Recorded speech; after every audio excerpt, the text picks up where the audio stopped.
C'est tout simplement la visite d'Ellis Island. Je me suis trouvée à New York c'était là il y a à peu près 3 ans, donc maintenant. C'est une visite qu'à New York j'avais encore jamais faite. Donc j'avais voilà, d'autres priorités. Et puis donc le matin très tôt j'ai pris le ferry et j'ai débarqué donc à Ellis Island, là, ce microscopique îlot à côté de celui de la Statue de la Liberté. Et là, j'ai un peu eu l'impression de prendre l'île entière sur la tête. Quand vous arrivez, il y a un hall immense, hein, en hauteur, en longueur, en largeur. Vous êtes accueilli par un empilement de bagages sur des dizaines de mètres. Vous avez des malles, des cantines, des valises, des paniers, des couffins, des malles en osier. Vous avez des amoncellements de bagages. Je ne sais pas pourquoi, je suis arrivée en face de ça et là, je me suis complètement équipiée. Et je me suis dit, ouais, c'est ça l'exil.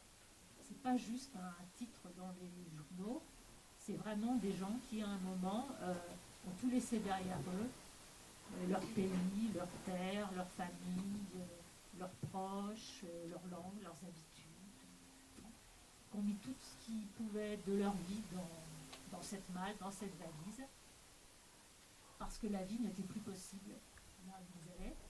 C'était soit la... Et sans savoir exactement ce qui les attendait, ils sont embarqués dans des bateaux sans trop se retrouver. Et ils sont arrivés dans ce lieu ou dans ce non-lieu, puisqu'en fait c'est très étrange à Ellis Island. On sent vraiment quand on est sur place que c'est Georges Perec qui disait ça, c'est un non-lieu et un non-temps.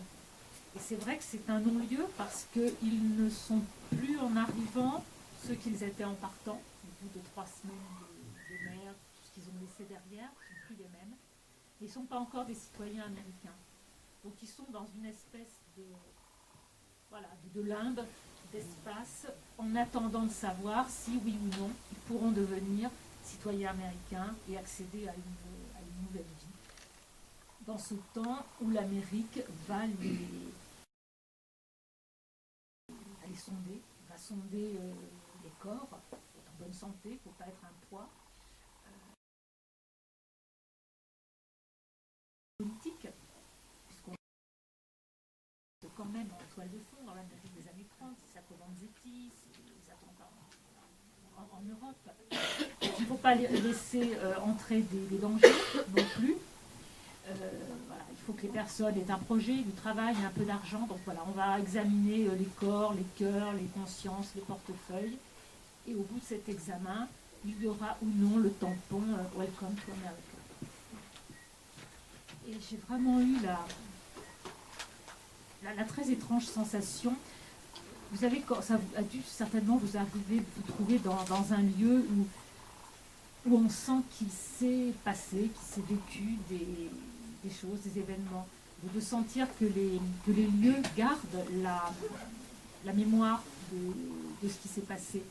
Alors, ce n'est pas du tout une sensation de médium, rassurez-vous, mais simplement de toucher du doigt qu'il s'est passé des choses dans ce lieu, qu'il y a eu une page de l'histoire de l'Amérique et de l'histoire de l'humanité qui s'y est écrite. Alors vous me direz, ça ne suffit pas forcément à déclencher un roman. Je me suis trouvée donc dans ce lieu donc très tôt où j'étais seule, à peu près seule, dans la famille. Et je me suis perdue dans les couloirs, dans les espaces.